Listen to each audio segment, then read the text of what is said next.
Generally हमें पता होता है कि हमें क्या चाहिए रिलेशनशिप्स में, बट जब कोई दूसरा बोलता है तो वो चीज़ हमारे लिए कंफर्म हो जाती है, वो बिलीव और ज़्यादा स्ट्रांग हो जाता है। तो ये जो इक्विटी व्हील है, इसमें 8 ऐसे प्रिंसिपल्स को आउटलाइन कर रहा है जो एक हेल्दी रिलेशनशिप में होने चाहिए। ठीक है, किसी भी रिलेशनशिप में, चाहे वो लव रिलेशनशिप हो या कोई भी रिलेशनशिप हो, एक हेल्दी रिलेशनशिप के लिए जो फंडामेंटल्स है। तो first if we talk about the first pointer is trust and support. तो एक दूसरे के गोल्स को सपोर्ट करे, ये नहीं कि भाई ठीक है तू अपने पे है तू अपना कर मैं अपना करता, नहीं, मतलब सपोर्ट हो, रिस्पेक्ट करो एक दूसरे के अधिकार में, ये चीज़ है। अगर इस रिलेशनशिप में एक दूसरे की ओपिनियन को रिस्पेक्ट, यहाँ रिस्पेक्ट ओपिनियन को सपोर्ट नहीं लिखा है, यहाँ ओपिनियन को रिस्पेक्ट लिखा है कि भाई opinion can differ but respect है। और एक्टिविटीज़ को भी रिस्पेक्ट, कि भाई एक को अगर जिम जाना है तो तुम उसका मजाक उड़ा रहे हो कि है जिम जाता है, तो वो चीज़ नहीं। ठीक है, शेयर्ड रिस्पॉन्सिबिलिटी, तो shared responsibility physical and emotional labour में।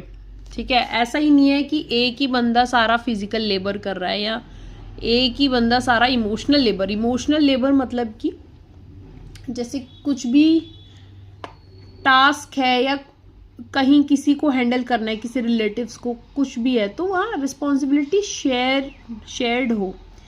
ठीक है, इकोनॉमिक फेयरनेस, भाई अब मनी डिसीजंस जो हैं वो साथ में टुगेदर लिए जाएं।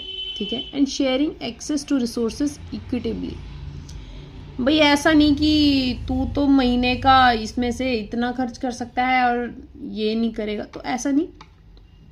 इकोनॉमिक फेयरनेस होनी चाहिए दोनों में। बेसिकली ये पूरा व्हील फेयरनेस का ही है, क्योंकि नाम ही इक्विटी व्हील है। इक्विटी मतलब फेयरनेस रहे रिलेशनशिप में। Negotiation, seeking mutually satisfying resolutions to conflict and being open to trying new solutions. तो ऑफ कोर्स कि भाई ऐसा रेजोल्यूशन नहीं कि एक का तो विन है और दूसरे का लॉस है, नहीं, विन विन सिचुएशन होना चाहिए दोनों का, ऐसा रेजोल्यूशन होना चाहिए।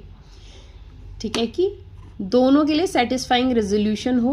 कोई भी कॉन्फ्लिक्ट है, कोई भी लड़ाई, कोई भी मतलब कॉन्फ्लिक्टिंग चीज़ है कि ये ऐसे करना था, तो आपस में दोनों का कम्युनिकेशन बहुत अच्छा हो।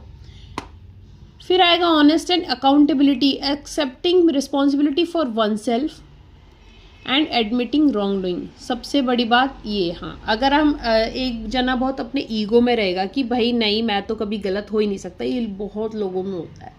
सॉरी बोलने में लोगों को बहुत ज़्यादा मतलब ईगो होता है, वो सॉरी नहीं बोलते। तो एडमिट करो रॉन्ग डूइंग कि हाँ मैंने किया है।